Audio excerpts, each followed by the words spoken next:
Bien, chers amis, ce soir nous continuons notre itinéraire spirituel à la découverte de Sainte Thérèse de l'Enfant Jésus. Le Père Zambelli a écrit dans la préface d'un livre qui s'intitule Le mystère de Lisieux ces quelques lignes que je voudrais vous livrer comme introduction à notre méditation ce soir de l'amour de Sainte Thérèse pour notre Seigneur. Il s'est passé à Lisieux, dit le père Zambelli, un événement considérable, quelque chose de grand, de très grand, une aventure spirituelle hors du commun, aux conséquences incalculables pour l'Église et le monde.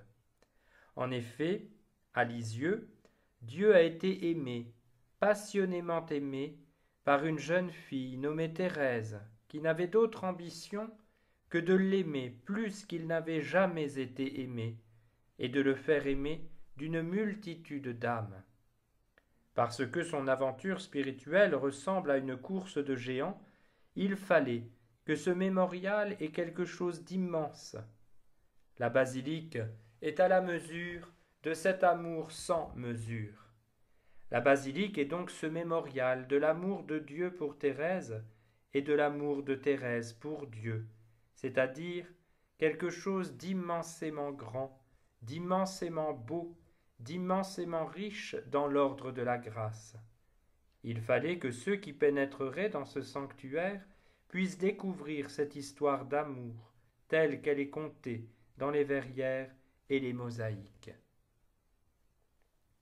Le père Zambelli introduit donc cette méditation sur le symbolisme de la basilique de Lisieux par ces mots qui nous manifestent qu'à Lisieux s'est réalisé un véritable mystère. Mystère de grâce parce que mystère de charité. Et personnellement, j'aime à dire que Lisieux est un peu une terre sainte. Nous parlons ce soir de l'amour de Sainte Thérèse pour notre Seigneur. C'est un thème capital, un thème immense, c'est un abîme, car l'amour résume la voix de Thérèse, une voix toute de confiance et d'amour, dit-elle. Elle est déclarée docteur de l'Église, docteur de l'amour, docteur in scientia amoris, dans la science d'aimer, c'est-à-dire qu'elle a pour mission de nous apprendre à aimer. Elle le dit dans les derniers entretiens, quelques semaines avant de mourir, je le sens, ma mission va commencer, ma mission de faire aimer le bon Dieu comme je l'aime.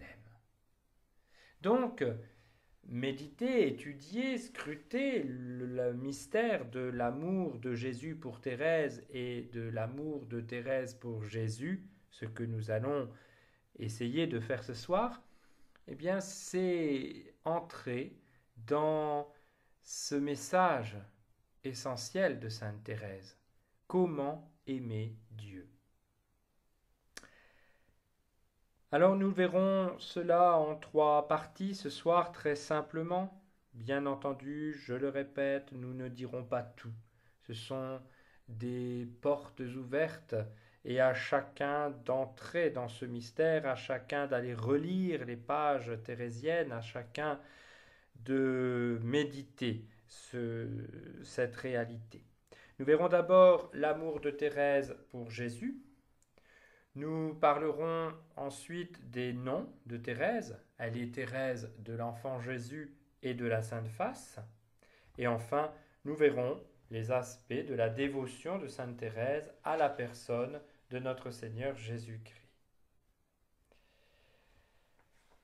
Entrons donc dans ce sanctuaire de l'âme, de celle qui est la plus grande sainte des temps modernes, de celle qui a aimé Dieu jusqu'au bout et qui nous apprend à l'aimer à notre tour à sa suite. Il faut donc parler de l'amour de Thérèse pour Jésus. Et je crois qu'il nous faut commencer par citer le manuscrit B. Ce manuscrit que Thérèse a écrit directement à notre Seigneur au cours de sa retraite privée annuelle au début de septembre 1896. Marie du Sacré-Cœur, sa marraine, sa sœur aînée Marie, vient de lui demander un texte qui résume en quelque sorte sa petite doctrine. Et Thérèse adresse donc à sa marraine ces pages, après y avoir ajouté une feuille d'introduction aux 4 autres feuilles qu'elle a d'abord données à sa sœur. Donc la marraine, enthousiasmée à la lecture d'un tel testament spirituel, se sent néanmoins découragée. Comment parvenir à de tels sommets? La petite voix est-elle vraiment à la portée de tous? Et c'est la réponse de Thérèse à ces questions de sa marraine qui nous vaut cette très belle lettre, la lettre 197, texte capital, qui est un petit peu comme la charte des petites âmes. Nous en parlerons plus tard. Quoi qu'il en soit, ce manuscrit B de Thérèse est-ce qu'on peut dire l'un des plus beaux? Tout est beau chez Thérèse, mais c'est clair que ces pages sont des pages uniques. Alors permettez-moi de lire une citation un petit peu longue de ce manuscrit qui résumera à lui seul ce que nous avons à dire ce soir. Ne croyez pas que je nage dans les consolations. Oh non, ma consolation c'est de n'en avoir pas sur la terre. Sans se montrer, sans faire entendre sa voix, Jésus m'instruit dans le secret. Parfois une parole comme celle-ci que j'ai tirée à la fin de l'oraison, après être resté dans le silence et la sécheresse, vient me consoler. Je veux te faire lire dans le livre de vie où est contenue la science d'amour. La science d'amour, oh oui, cette parole résonne doucement à l'oreille de mon âme. Je ne désire que cette science-là. Je comprends si bien qu'il n'y a que l'amour qui puisse nous rendre agréables au bon Dieu, que cet amour est le seul bien que j'ambitionne. Jésus se plaît à me montrer l'unique chemin qui conduit à cette fournaise divine. Ce chemin, c'est l'abandon du petit enfant qui s'endort sans crainte dans les bras de son Père. Nous avons là une définition de la petite voix. Monseigneur Gaucher dit que c'est certainement l'une des définitions les plus profondes de la petite voix thérésienne. L'abandon du petit enfant qui s'endort sans crainte dans les bras de son Père. Ah, si toutes les âmes faibles, continue Thérèse, si toutes les âmes faibles et imparfaites sentaient ce que sent la plus petite de toutes les âmes, l'âme de votre petite Thérèse, pas une ne désespérerait d'arriver au sommet de la montagne de l'amour. Puisque Jésus ne demande pas de grandes actions, mais seulement l'abandon et la reconnaissance. Puisqu'il a dit dans le psaume « Je n'ai nul besoin des boucs de vos troupeaux, parce que toutes les bêtes des forêts m'appartiennent, et les milliers d'animaux qui paissent sur les collines, je connais tous les oiseaux des montagnes. Si j'avais faim, ce n'est pas à vous que je le dirais, car la terre et tout ce qu'elle contient est à moi. Est-ce que je dois manger la chair des taureaux et boire le sang des boucs? Immolez à Dieu des sacrifices de louange et d'action de grâce. Voilà donc tout ce que Jésus réclame de nous. Il n'a point besoin de nos œuvres, mais seulement de notre amour. Car ce même Dieu qui déclare n'avoir point besoin de nous dire s'il a faim, n'a pas craint de mendier un peu d'eau à la Samaritaine. Il avait soif, mais en disant « Donne-moi à boire », c'était l'amour de sa pauvre créature que le Créateur de l'univers réclamait. Il avait soif d'amour. Ah, je le sens, plus que jamais, Jésus est altéré. Il ne rencontre que des ingrats et des indifférents parmi les disciples du monde et parmi ses disciples à lui. Il trouve hélas peu de cœurs qui se livrent à lui sans réserve, qui comprennent toute la tendresse de son amour infini. Parole magnifique. L'amour de Thérèse est donc premièrement un amour de reconnaissance. Son histoire d'une âme, c'est de chanter les miséricordes du Seigneur. Elle lit dans sa vie combien Dieu est bon et elle veut lui répondre. Elle dira Jésus a fait des folies pour Thérèse, Thérèse fera des folies pour Jésus. Elle veut rendre amour pour amour, l'amour ne se paie que par l'amour. Elle comprend, nous l'avons vu, que Dieu est amour miséricordieux, amour sauveur. Elle veut donc se laisser aimer pour contenter le bon Dieu qui désire nous aimer. C'est un amour qui veut faire plaisir, qui veut réjouir le bon Dieu. Amour de reconnaissance, Dieu nous aime, et donc amour de consentement. On peut dire un amour nuptial, un amour sponsal, un amour d'épouse. Elle comprend enfin que Dieu n'est pas aimé, et elle aimera en réparation des manques d'amour et pour sauver les âmes. C'est alors l'amour consolateur, l'amour réparateur, l'amour qui compense, l'amour apostolique. Nous le voyons, nous venons de le lire, Thérèse ne ménage pas les âmes qui n'aiment pas, les incroyants, les chrétiens tièdes. Elle dit Jésus est altéré, il ne rencontre que des ingrats et des indifférents parmi les disciples du monde et parmi ses disciples à lui. Bien sûr, dans sa délicatesse, elle ne les condamne pas, mais elle souffre de leur manque d'amour et à leur place, pour qu'ils soient sauvés, surtout pour que Jésus soit consolé, elle aimera d'autant plus. Il y a là, disons-le entre parenthèses, toute une manière thérésienne de réagir devant le scandale du monde. Et je crois que nous avons des leçons à tirer. Dans la crise que subit l'Église depuis plus de 40 ans, il y a eu beaucoup de bagarres, beaucoup d'amertume, beaucoup de dureté. Comment réagirait Thérèse aujourd'hui? Quel serait son cœur, quelle serait son âme dans cette situation? Je crois qu'elle verrait clair, car elle ne cherche que la vérité, et l'erreur c'est l'erreur, mais en même temps, il y a toujours chez Thérèse la volonté d'aimer pour compenser, pour réparer. Elle ne juge pas les cœurs, elle ne condamne pas, mais elle réagit en aimant d'autant plus que la situation dans laquelle, par exemple, elle se trouve, manifeste d'autant moins d'amour. C'est une petite parenthèse qui ne me semble pas inutile de faire.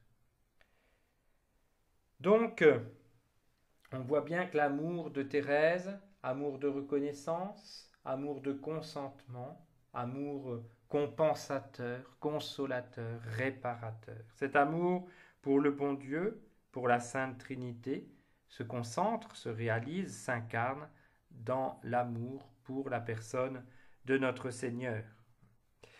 Mère Agnès, Pauline, nous rapporte cette confidence que lui faisait Thérèse alors qu'elle était à l'infirmerie dans les derniers mois de sa vie. Ô ma mère, quel bonheur que Dieu se soit fait homme pour que nous puissions l'aimer. Sans cela, nous n'oserions pas l'aimer.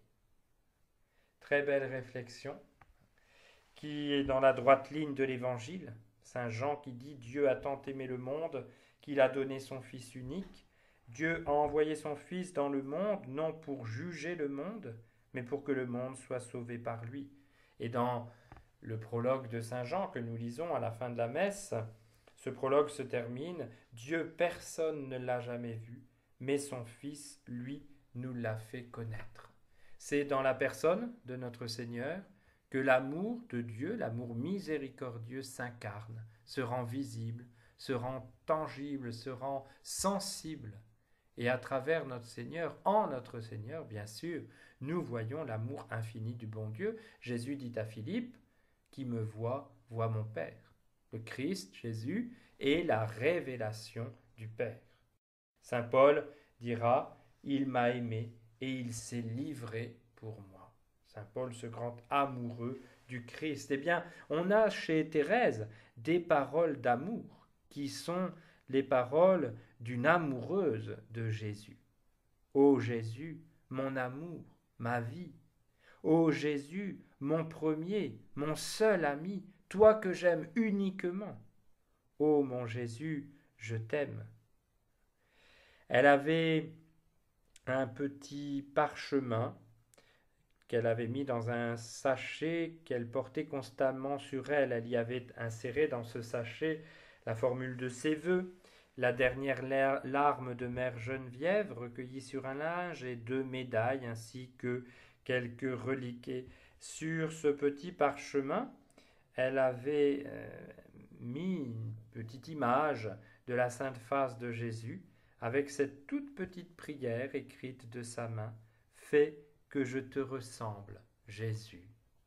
On a dans cette petite prière, qui donc pour elle est très importante, puisqu'elle la porte sur son cœur en permanence, avec quelques petits objets qui lui sont très chers, eh bien toute l'âme de Thérèse. Et on voit bien que c'est l'amour d'une épouse pour son époux. Fais que je te ressemble, Jésus. Thérèse est donc l'épouse de Jésus. Le père Jacques Faux, qui a écrit de belles lignes sur Sainte Thérèse, dit « Le titre d'épouse est, pourrait-on dire, constitutif de la consécration religieuse. Thérèse l'emploie très souvent. Dans le billet qu'elle portait sur elle, le jour de sa profession, elle demandait « Ô Jésus, mon divin époux, que je ne perde jamais la seconde robe de mon baptême. Fais-moi comprendre ce que doit être une épouse à toi, Jésus. » Dans le manuscrit B, c'est le même désir qu'elle exprime. Être ton épouse, ô Jésus, être par mon union à toi la mère des âmes devrait me suffire. Mais après, elle énumère tout ce qu'elle voudrait être, c'est dans son manuscrit B. Sans doute ces 3 privilèges sont bien ma vocation, carmélite, épouse et mère. Cependant, je sens en moi d'autres vocations. Je sens en moi la vocation de guerrier, de prêtre, d'apôtre, de docteur, de martyr. Enfin, je sens le besoin, le désir d'accomplir pour toi, Jésus, toutes les œuvres les plus héroïques. Ô Jésus, mon amour, ma vie, comment allier ces contrastes? Comment réaliser les désirs de ma pauvre petite âme? On voit là vraiment un amour immense, sans mesure pour le Christ. Dans l'acte d'offrande à l'amour miséricordieux, il faut souligner la place qui tient le titre d'épouse. Vous m'avez aimé, dit-elle à Dieu, jusqu'à me donner votre Fils unique pour être mon sauveur et mon époux. Mon époux bien-aimé, au jour de sa vie mortelle, nous a dit « Tout ce que vous demanderez à mon Père en mon nom, il vous le donnera. » Jésus est mon époux bien-aimé. Elle demande qu'à la fin de sa vie, son âme s'élance sans retard dans l'éternel embrassement de votre miséricordieux amour. C'est donc tout un climat nuptial qu'on retrouve dans les écrits de Sainte Thérèse. Elle avait composé une lettre d'invitation aux noces de Sœur Thérèse de l'Enfant Jésus de la Sainte Face avant de prononcer sa profession. C'est une petite anecdote, c'est quelque chose évidemment de très simple, mais on voit bien qu'il y a chez Thérèse ce rapport véritablement, ce lien d'épouse à époux avec notre Seigneur. Et un signe caractéristique qui parfois étonne ou déstabilise certaines âmes, c'est son habitude du tutoiement. Moi, je préfère de beaucoup, dit-elle à sœur Geneviève, je préfère de beaucoup dire tu à Jésus. Cela exprime mieux mon amour, et je n'y manque jamais quand je lui parle, à lui seul. Mais dans les poésies et les prières qui doivent être lues par d'autres, je n'ose pas. Thérèse a donc ce lien très simple, très vrai, très fort, qui est un lien d'amour avec notre Seigneur. Le Père Faux dit, ce qui fait l'actualité de Thérèse, c'est précisément sa profonde compréhension du mystère de l'incarnation. C'est par là qu'elle nous aide à découvrir l'amour que Dieu a pour nous. Elle nous invite non seulement à connaître Dieu toujours mieux, mais surtout, elle nous invite à l'aimer et à nous laisser aimer par lui qui a bien fait de se faire homme pour que nous puissions l'aimer. On voit que Thérèse va toujours au cœur des choses. Elle veut voir les choses telles qu'elles sont. Elle veut être dans la vérité. Eh bien, en Jésus-Christ, notre Seigneur, l'amour de Dieu nous a été révélé. C'est à cela que Thérèse revient sans cesse. Et donc elle a, pour la personne de Jésus, un amour fou. Amour de reconnaissance, amour de consentement, amour réparateur, amour d'épouse, amour apostolique, amour fécond pour gagner des âmes à Jésus. Elle a écrit le 21 octobre 1895 pour sœur Geneviève à l'occasion de sa fête et à sa demande un poème. Jésus, mon bien-aimé, rappelle-toi. C'est la poésie numéro 24 qui comporte 33 strophes, peut-être en l'honneur des 33 années de la vie de Jésus. À cette époque, le noviciat de sœur Geneviève, Céline, se poursuit depuis le 5 février 1895. Céline éprouve le besoin de s'encourager en dénombrant ses mérites passés et elle fait appel au talent poétique de Thérèse pour rappeler à Jésus, dit-elle, les immenses sacrifices faits pour lui. Donc sœur Geneviève veut manifester à notre Seigneur tous les sacrifices qu'elle a faits pour lui.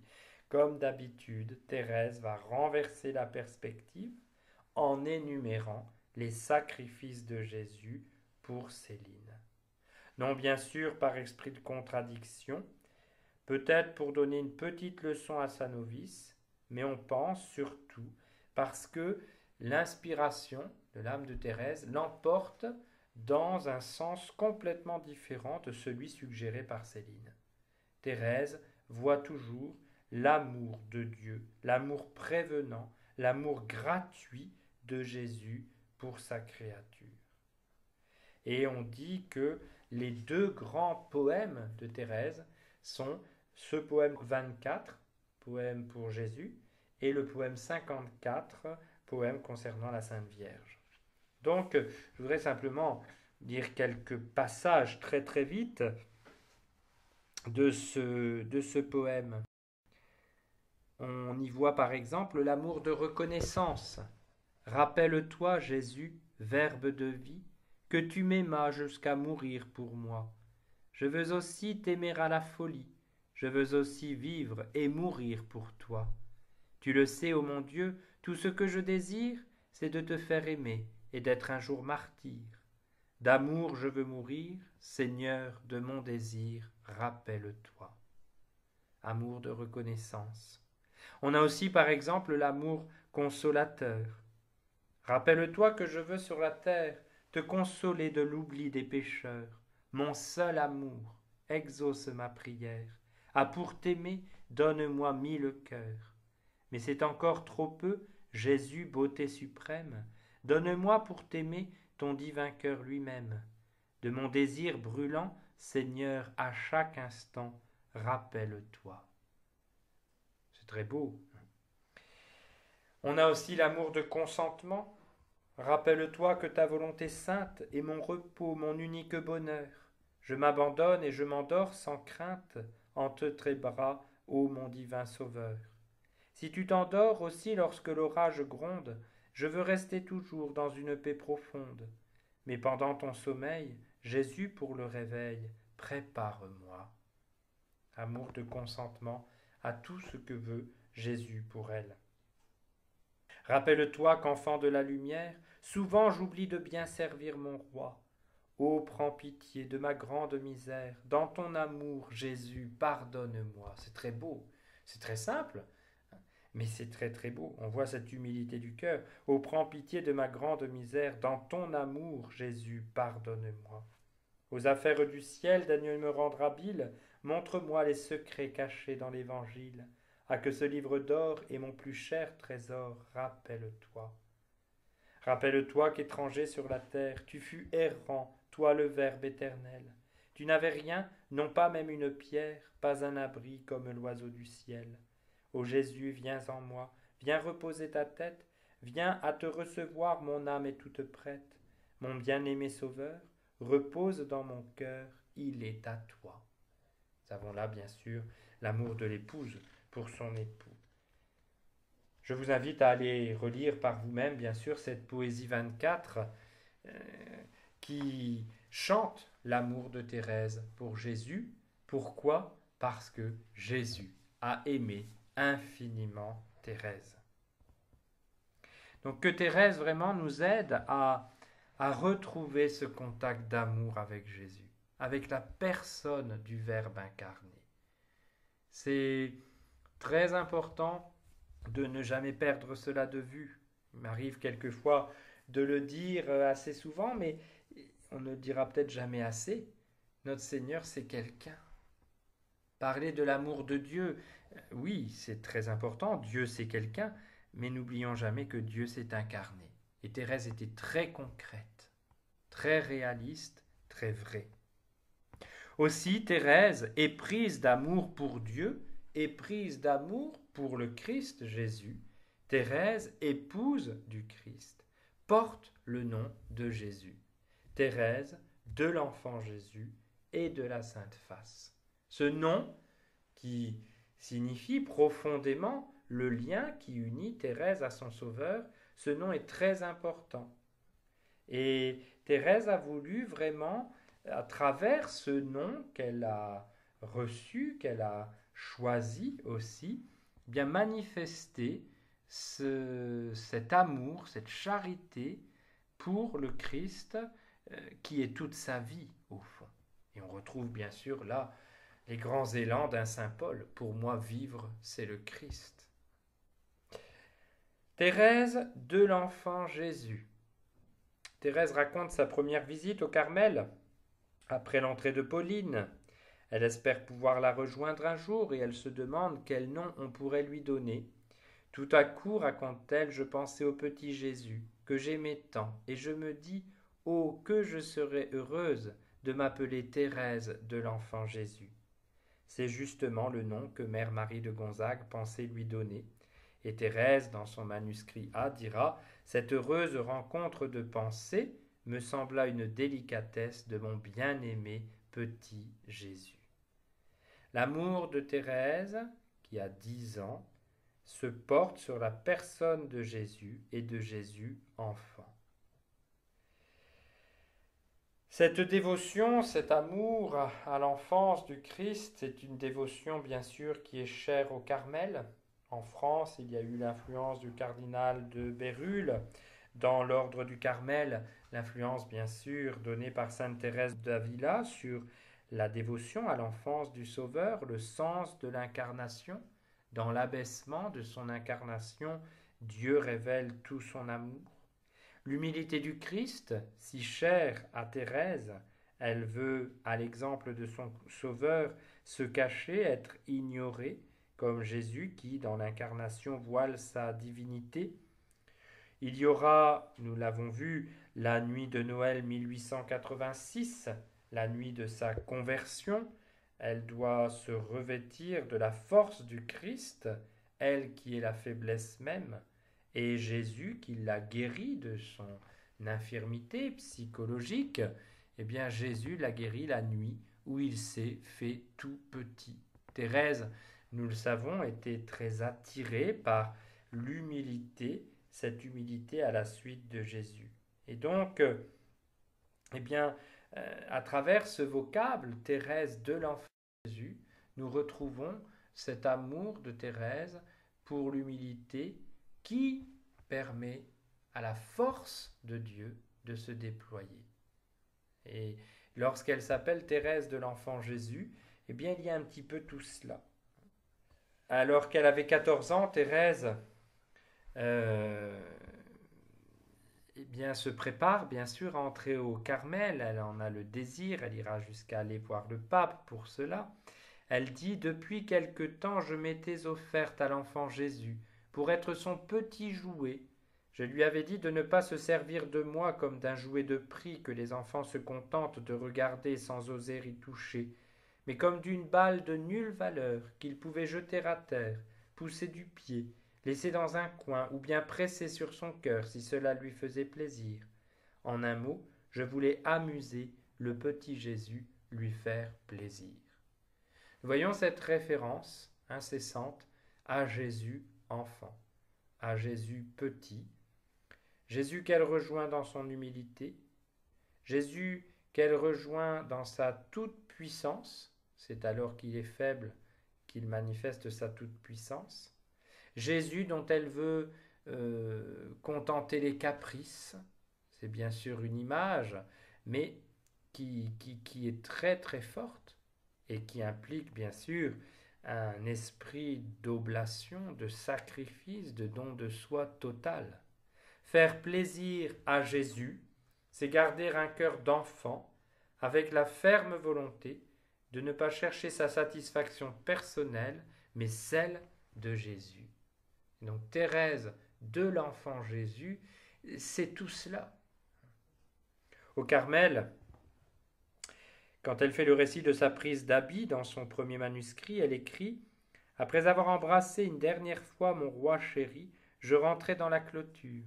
La première chose que j'aperçus sous le cloître fut mon petit Jésus rose, me souriant au milieu des fleurs et des lumières. » Thérèse, voilà une délicatesse de son maître, de son sauveur, de son époux. Elle est Thérèse de l'enfant Jésus. Thérèse était chargée de fleurir la statue du petit Jésus et elle a peint en rose la tunique de cette statue. J'aimais apparaît de fleurs l'autel du petit Jésus. Sur une image, Thérèse lisait ce texte qui est un petit peu une paraphrase de Saint Bernard. Jésus, qui t'a fait si petit, de point l'amour. Thérèse aimait, elle gardait dans ses affaires cette petite image qui manifeste bien son attachement à ce mystère de la petitesse du Christ, petitesse qui nous montre l'infini de son amour. Et la dernière image qu'elle envoie à Maurice Bellière, c'est une image de l'enfant Jésus. Elle écrit au verso de cette image « Je ne puis craindre un Dieu qui s'est fait pour moi si petit. Je l'aime, car il n'est qu'amour et miséricorde. » On pourrait certainement dire beaucoup d'autres choses sur l'amour de Thérèse pour Jésus enfant.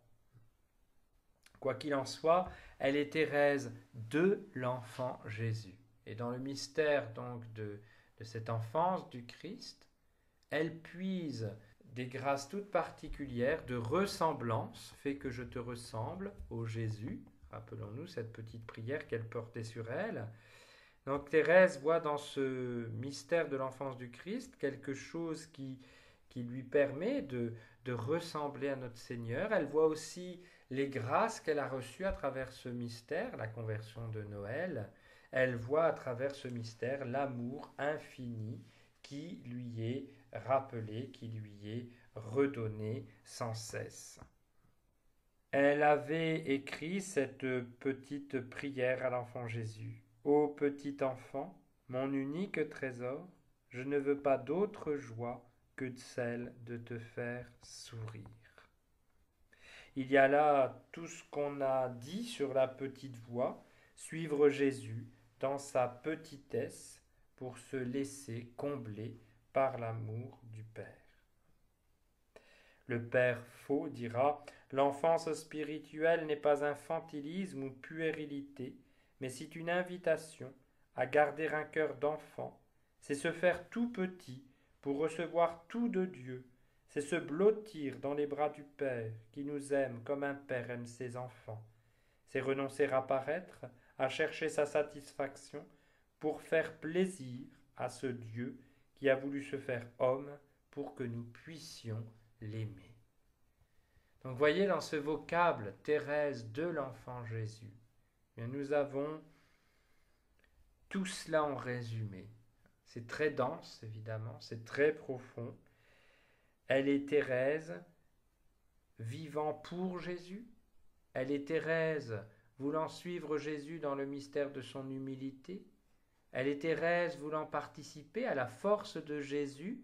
Plus on est petit, plus on est fort de la force de Dieu, à l'image de notre Seigneur.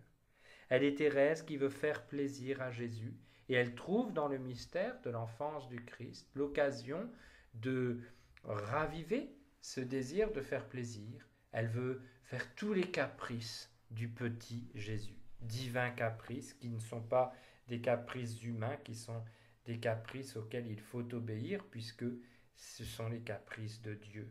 C'est bien sûr une image, une manière de parler, mais qui reflète une très belle réalité de charité théologale. Thérèse de l'Enfant Jésus et de la Sainte Face. Disons que Thérèse a vécu dans un climat de dévotion à la face du Christ. Il y avait eu un miracle à Rome lors de l'ostension du voile de Véronique qui est conservé à la basilique Saint-Pierre et qui a été l'occasion d'un renouveau de la dévotion à la face du Christ. Et en 1885, M. Martin et ses filles sont donc inscrites sur les registres de la confrérie réparatrice de la Sainte Face dont le siège est à Tours. Tours où M. Dupont, le saint homme de Tours, avait fondé cette confrérie sous l'inspiration de révélations faites par sœur Marie de Saint-Pierre dans le but de réparer les outrages et les blasphèmes qui défigurent la face du Sauveur.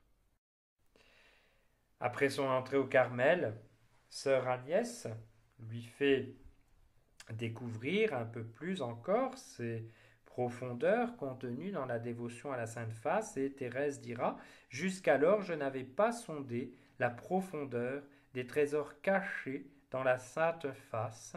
Ce fut par vous, ma mère chérie, que j'appris à les connaître. » Probablement, sœur Agnès devait encourager Thérèse à vivre dans l'humilité, qu'elle soit comme une petite Véronique qui console Jésus.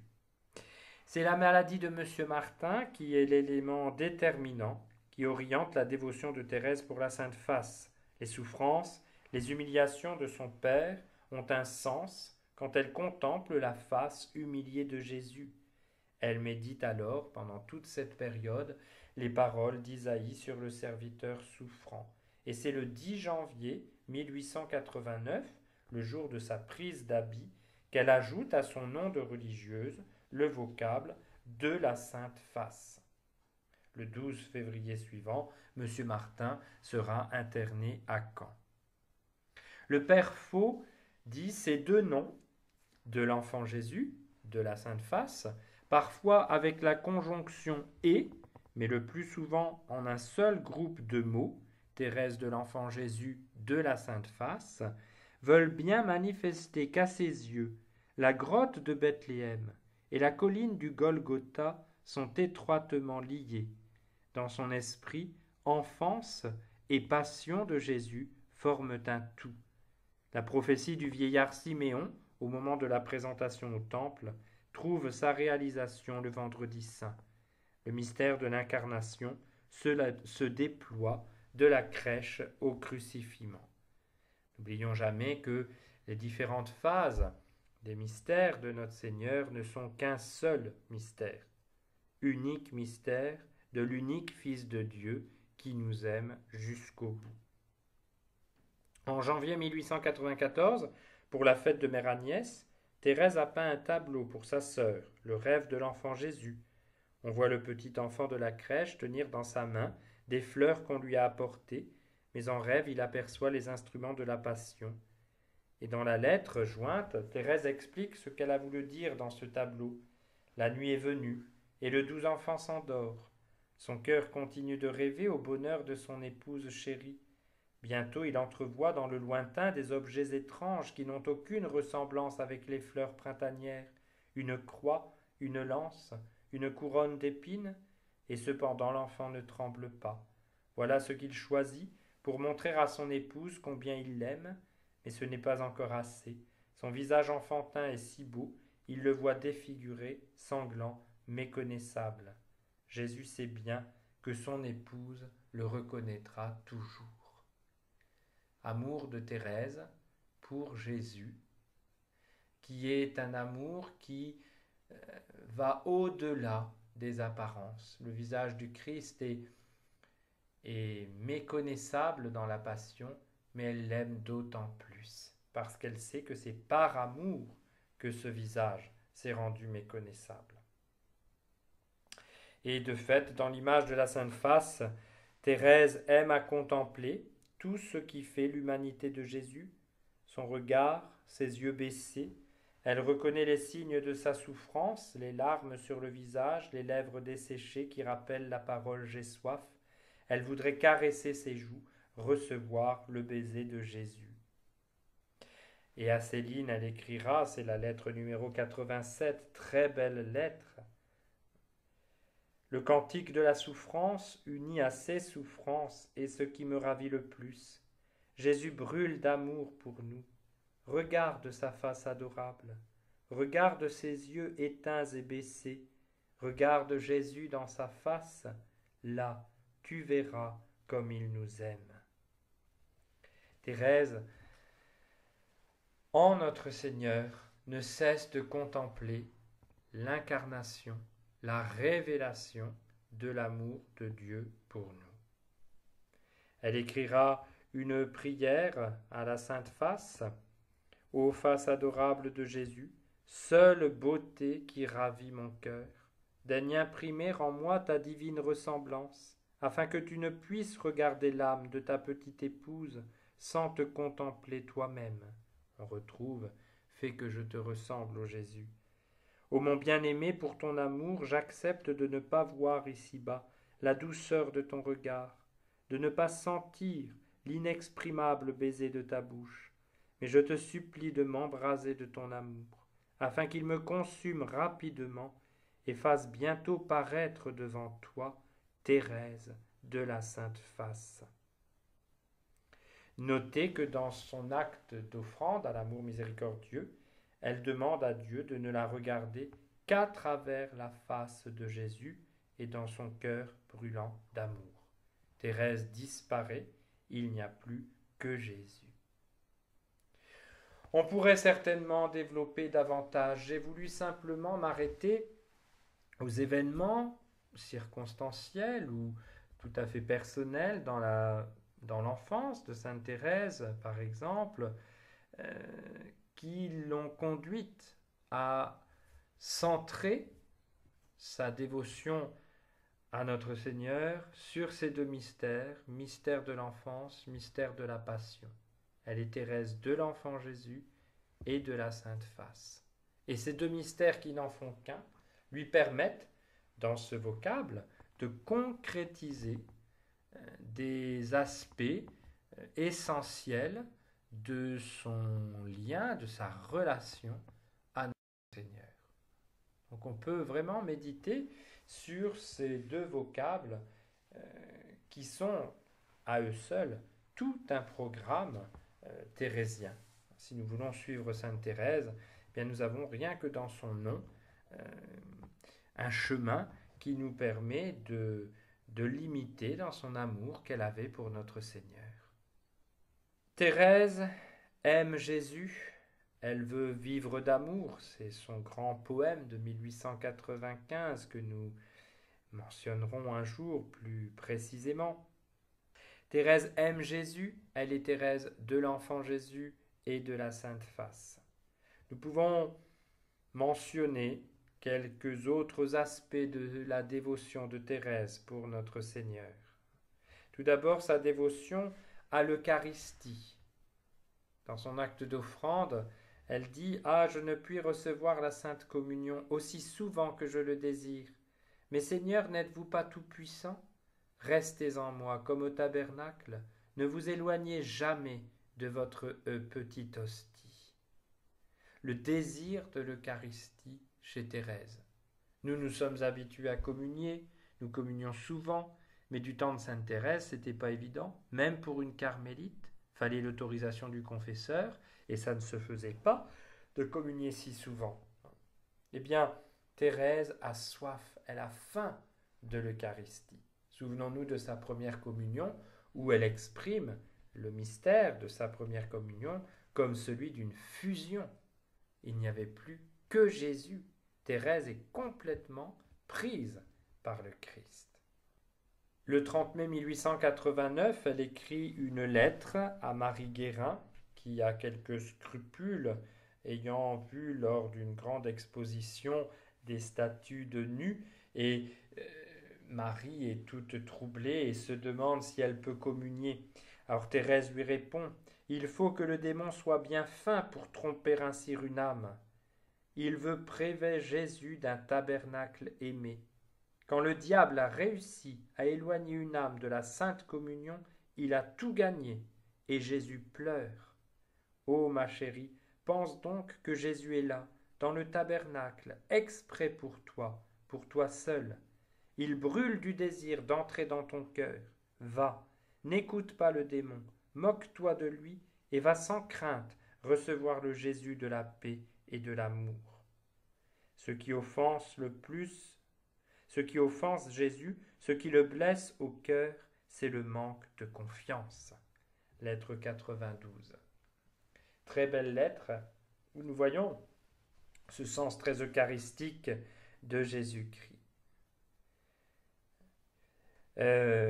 Lorsqu'il a été reçu au Vatican en vue de la béatification de Thérèse, Monseigneur de Teil, vice-postulateur de la cause, ne manqua pas de présenter au pape Pie X cette lettre de Thérèse. Très Saint-Père, fit-il habilement remarquer, cette petite sainte y a fait le commentaire anticipé de votre décret sur la communion fréquente.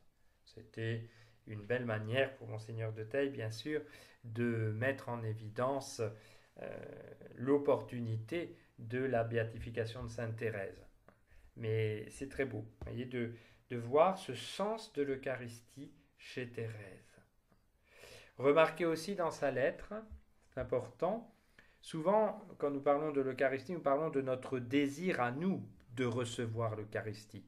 Et nous disons, il faut augmenter notre désir, il faut entretenir notre désir, et c'est très vrai. Thérèse, là encore, change la perspective. Elle parle du désir qu'a Jésus de venir en nous. Donc, Jésus brûle du désir d'entrer dans ton cœur. Voilà. Ce qui offense Jésus, ce qui le blesse au cœur, c'est le manque de confiance. Elle voit les choses du côté de Dieu. Et c'est comme ça qu'elle les voit dans la réalité. Et c'est parce que nous communions que nous pouvons vivre dans les bras de Jésus, dans les bras du bon Dieu. C'est là aussi une expression très chère à Sainte Thérèse. Sainte Thérèse dit que la voix d'enfance, la petite voix, c'est de rester dans les bras de Dieu. Ces bras de Dieu, quels sont-ils? Ce sont les bras de Jésus. C'est son ascenseur dont elle parle. Ces bras de Jésus qui doivent nous mener jusqu'au ciel, tout simplement. Eh bien, comment sommes-nous dans les bras de Jésus? Comment allons-nous dans les bras de Jésus? Bien sûr par la prière, mais le moment particulier où cela se réalise le plus possible ici-bas, c'est particulièrement l'Eucharistie, la communion eucharistique. On pourrait parler de Thérèse et des communions sèches, des communions arides. Elle dira dans son manuscrit A: je ne puis pas dire que j'ai reçu des consolations pendant mes actions de grâce. C'est peut-être le moment où j'en ai le moins. Je trouve cela tout naturel, puisque je me suis offerte à Jésus, non comme une personne qui désire recevoir sa visite pour sa propre consolation, mais au contraire pour le plaisir de celui qui se donne à moi. Au sortir de l'action de grâce, voyant que je l'ai si mal faite, je prends la résolution d'être tout le reste de la journée en action de grâce. Voyez-vous, dans la dévotion de Thérèse à Jésus, et particulièrement à Jésus Eucharistie, eh bien nous avons bien des réponses à nos propres difficultés. Thérèse est très proche de nous. Ce n'est pas une âme qui était en extase après la communion. Elle a plus souvent connu la sécheresse que la consolation. Et pourtant, elle veut aimer Jésus quand même. Et si elle a mal fait son action de grâce, parce qu'elle est vide, parce qu'elle a sommeil, parce qu'il fait froid, parce que je ne sais quoi, eh bien Thérèse fait de toute sa journée une action de grâce. Elle cherche Jésus. Elle veut vivre avec lui. Elle veut vivre de sa vie. Et De temps en temps, elle recevra quelques clins d'œil. Par exemple, elle raconte, un jour, contrairement à mon habitude, j'étais un peu troublée en allant à la communion. Il me semblait que le bon Dieu n'était pas content de moi. Ça, c'est très souvent qu'elle a cette crainte que le bon Dieu ne soit pas content d'elle. Et je me disais, ah si je ne reçois aujourd'hui que la moitié d'une hostie, cela va me faire bien de la peine. Je vais croire que Jésus vient comme un regret dans mon cœur. Je m'approche, au bonheur, pour la première fois de ma vie, je vois le prêtre prendre 2 hosties bien séparées et me les donner. Vous comprenez ma joie et les douces larmes que j'ai répandues en voyant une si grande miséricorde. Thérèse et l'Eucharistie. Thérèse puise dans la communion eucharistique l'occasion de renouveler sa confiance, de renouveler son amour pour Jésus. Thérèse et l'Eucharistie, Thérèse aussi et le Sacré-Cœur. Thérèse parle peu du Sacré-Cœur. Elle n'emploie qu'une seule fois l'expression Sacré-Cœur dans ses 3 manuscrits. Une seule de ses 21 prières s'adresse au Sacré-Cœur. Et les quelques poésies qui s'y rapportent directement ont été composées à la demande de sa marraine, sœur Marie, du Sacré-Cœur. Thérèse, qui aimait les images pieuses, avait peu d'images du Sacré-Cœur. Et lorsque Thérèse écrit à Céline le 14 octobre 1890, à l'occasion du 2e centenaire de la mort de Sainte Marguerite Marie, Thérèse livre cette petite réflexion qui en dit long, qui nous manifeste aussi une Thérèse tout à fait fidèle à elle-même. Je ne vois pas le Sacré-Cœur comme tout le monde. Je ne vois pas le Sacré-Cœur comme tout le monde. Il en faut une audace pour oser dire une chose pareille au XIXe siècle. En fait, Thérèse vit d'une façon très intime son lien, sa relation à Jésus-Christ et donc à son cœur. Pour elle, le Sacré-Cœur, c'est un cœur plein de tendresse où l'on peut se reposer. Ça, c'est très beau. Elle nous invite à avoir ce regard de vérité sur le mystère de notre Seigneur. Et je ne peux pas m'empêcher de vous lire ce soir cette poésie au Sacré-Cœur de Jésus, le poème 23, qui est du 21 juin ou du mois d'octobre, on ne sait pas, de l'année 1895, la grande année de grâce de Thérèse. Et ces strophes qui sont absolument admirables, qu'il faut méditer. J'ai besoin d'un cœur brûlant de tendresse, restant mon appui sans aucun retour, aimant tout en moi, même ma faiblesse, ne me quittant pas la nuit et le jour. Je n'ai pu trouver nulle créature qui m'aimât toujours sans jamais mourir. Il me faut un Dieu prenant ma nature, devenant mon frère et pouvant souffrir.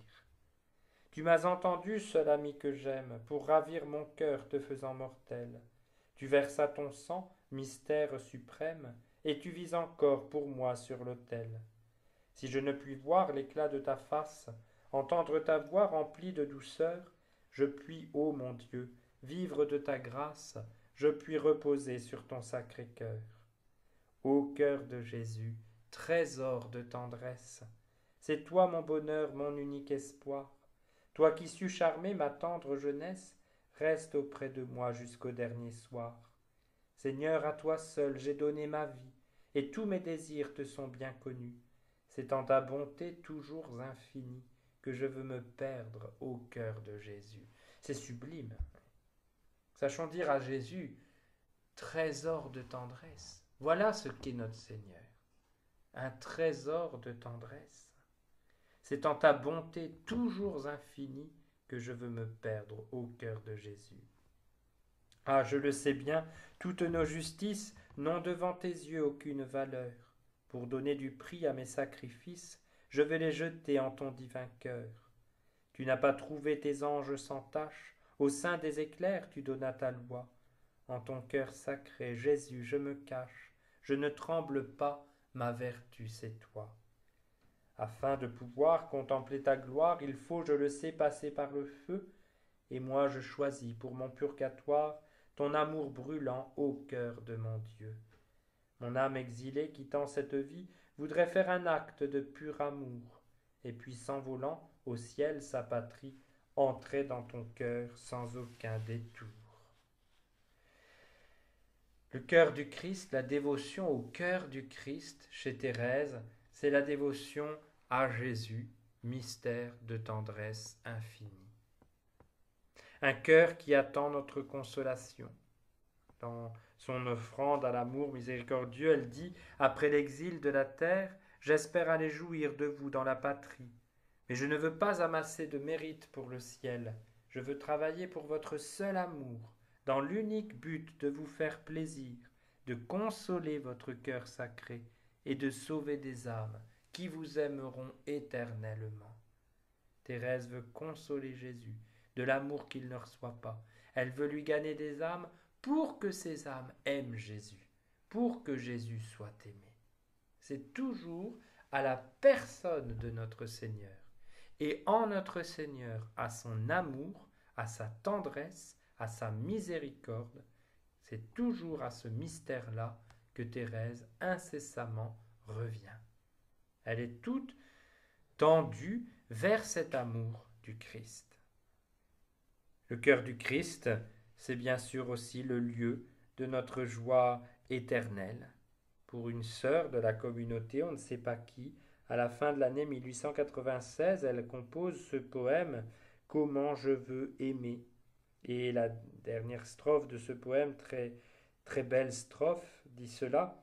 « Divin Sauveur, à la fin de ma vie, viens me chercher sans l'ombre d'un retard. Ah, montre-moi ta tendresse infinie et la douceur de ton divin regard. Avec amour, ô que ta voix m'appelle, en me disant viens, tout est pardonné. Repose-toi, mon épouse fidèle, viens sur mon cœur, tu m'as beaucoup aimé. » Il y aurait beaucoup de choses à commenter de cette simple strophe. Viens me chercher sans l'ombre d'un retard, faut aller tout de suite au ciel. Montre-moi la tendresse infinie et la douceur de ton divin regard. Le Christ est un Dieu d'amour, un Dieu de douceur, un Dieu de tendresse. Avec amour, ah que ta voix m'appelle, en me disant viens, tout est pardonné. Viens sur mon cœur, tu m'as beaucoup aimé. Thérèse ramène les choses à l'essentiel, la charité. Voilà comment Thérèse voit le Sacré-Cœur de Jésus. Vous voyez, il n'y a pas cet aspect au XIXe très présent et très présent encore aujourd'hui, je dirais un aspect entre guillemets doloriste dans le mauvais sens du terme, un aspect trop centré sur la justice à satisfaire par nos propres œuvres. Quand elle voit le cœur du Christ, elle voit ce mystère de la tendresse infinie de Dieu. Et c'est à travers cette réalité de l'amour de Dieu révélée dans l'incarnation de son Fils que nous pouvons comprendre la dévotion de Thérèse au crucifix. C'est encore un autre aspect de l'amour de Thérèse pour Jésus. Ce crucifix qu'elle avait avec elle lors de son pèlerinage à Rome, ce crucifix qu'elle tenait si fort dans ses mains le jour de sa mort, ce crucifix qu'elle caressait de pétales de rose pour soulager les plaies de Jésus, ce crucifix qu'elle donnera à l'abbé Maurice Bellière. En le regardant, je pense, dit-elle avec joie, qu'après avoir reçu mes baisers, il ira réclamer ceux de mon petit frère. Elle aimait vénérer son crucifix, et un jour à sœur Geneviève, Céline, elle dira « C'est bien d'embrasser les pieds du crucifix, c'est mieux d'embrasser son visage, mais c'est encore mieux de poser son crucifix sur sa joue et de le laisser nous embrasser. » Thérèse a eu ce côté parfaitement génial de revenir incessamment, inlassablement, on pourrait dire, sur la possibilité que nous avons de réjouir le cœur de Jésus en nous faisant pardonner nos fautes par un baiser. Jésus veut nous aimer. Et pauvres pécheurs que nous sommes, nous n'avons qu'une chose à faire, c'est d'offrir notre néant, notre faiblesse radicale, notre pauvreté, pour que Jésus nous aime. Nous pensons souvent qu'il faut consoler le cœur du Christ en faisant beaucoup de choses par nous-mêmes, comme pour compenser. Quand nous avons besoin de nous faire pardonner, nous voudrions pouvoir nous rendre dignes de ce pardon, alors que nous oublions qu'il y a un mystère de tendresse dans le cœur de Jésus qui fait que si nous avons péché, eh bien il faut nous tourner vers Jésus et nous laisser embrasser par lui, nous laisser pardonner, nous laisser réconcilier. Et Thérèse avait compris, et lorsqu'elle dit à sœur Geneviève, eh bien c'est bien d'embrasser le crucifix, c'est encore mieux de se laisser embrasser par lui, c'est ça qu'elle veut dire. Elle a compris qui est Dieu, elle a compris qui est le Christ. Et dans ses dévotions, voyez-vous, à l'Eucharistie, au cœur de Jésus, au crucifix, elle ne s'arrête pas à la dévotion. Elle va à la personne de Jésus qu'elle aime par-dessus tout. Et il faudrait relire ici le poème La rose effeuillée du 19 mai 1897, l'année de sa mort. Elle s'adresse à l'enfant Jésus, remarquons-le, qui apprend à marcher. Et elle dit devant toi, je voudrais effeuiller une rose en sa fraîcheur, pour que ton petit pied bien doucement repose sur une fleur. Et ce désir qu'elle a de faire que Jésus puisse marcher sur un pétale de rose. Et elle voudrait effeuiller cette rose pour soulager Jésus, pour qu'il puisse marcher sur ces pétales de rose. C'est une image, c'est une poésie, on dira c'est enfantin, c'est puéril. Non, c'est magnifique. Il y a derrière cette image un amour fou. Et elle dira, cette rose effeuillée, c'est la fidèle image, divine enfant, du cœur qui veut pour toi s'immoler sans partage à chaque instant. On a là le lien un petit peu à la fin de sa vie entre l'enfance du Christ et sa passion. Elle est Thérèse de l'enfant Jésus. Ce poème, Une rose effeuillée, c'est l'image de son âme. Elle s'effeuille d'amour pour le Christ. Elle l'adresse à l'enfant Jésus. En même temps, eh bien, il y a toute la passion, l'immolation qui est présente. Une rose effeuillée sans recherche se donne pour n'être plus. Comme elle, avec bonheur, à toi je m'abandonne, petit Jésus. Jésus, pour ton amour, j'ai prodigué ma vie, mon avenir. Au regard des mortels, rose à jamais flétrie, je dois mourir. Pour toi, je dois mourir, enfant, beauté suprême, quel heureux sort. Je veux, en m'effeuillant, te prouver que je t'aime, ô mon trésor. Sous tes pas enfantins, je veux avec mystère vivre ici-bas, et je voudrais encore adoucir au calvaire tes derniers pas. Elle est vraiment Thérèse de l'enfant Jésus et de la Sainte Face. Thérèse, oui, on le voit bien à travers ces lignes admirables, Thérèse est amoureuse de Jésus-Christ. Il faudrait, lorsqu'on parle de l'amour de Thérèse pour Jésus, parler de l'amour de Thérèse pour Jésus en ses prêtres. Thérèse, ne l'oublions pas, est entrée au Carmel pour les prêtres. Je suis venue pour sauver les âmes et surtout afin de prier pour les prêtres. Nous savons combien son voyage à Rome l'a marquée lorsqu'elle comprend là sa vocation de carmélite, de prier pour le sacerdoce, dont elle voit à travers ce voyage les faiblesses possibles. Elle écrira à Céline, pendant les courts instants qui nous restent, sauvons des âmes. Je sens que notre époux nous demande des âmes de prêtres surtout. C'est lui, Jésus, qui veut que je te dise cela.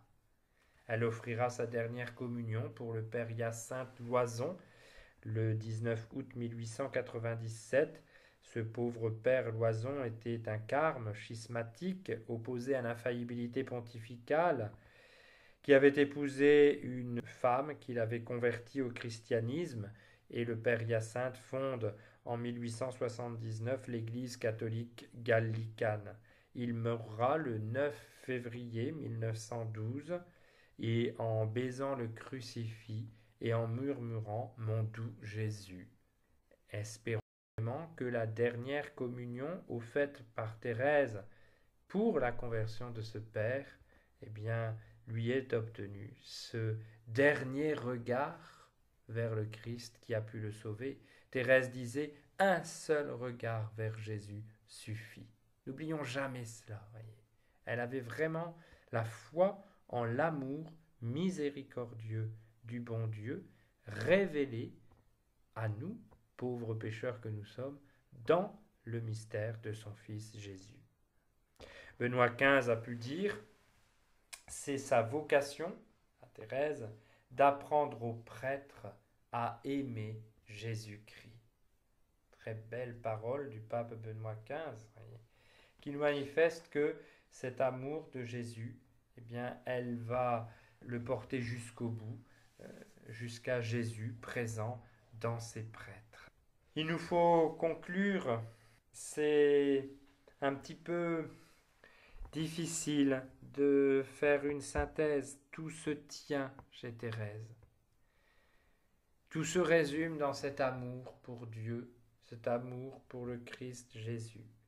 Et on peut dire si Thérèse nous livre un message, c'est bien celui-ci, aimer Jésus, faire aimer Jésus. Et on peut résumer en quelques mots, je dirais, ce message, c'est faire plaisir à Jésus. Tout se concentre dans cette simple phrase. Thérèse ne veut pas travailler pour gagner le ciel en tant qu'elle le mérite, elle veut travailler uniquement pour aimer Jésus et pour pouvoir l'aimer au ciel un jour d'un amour sans mesure. Voilà la récompense qu'elle attend. Elle attend cette récompense de pouvoir aimer Jésus comme il mérite d'être aimé.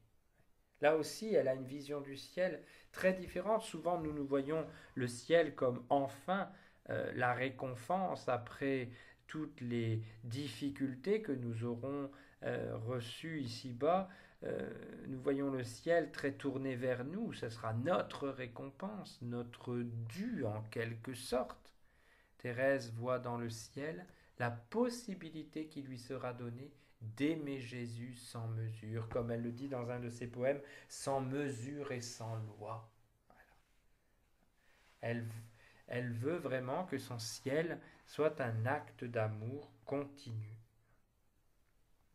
Alors Thérèse multiplie ses actes d'amour sur la terre pour ainsi contribuer à faire aimer Jésus.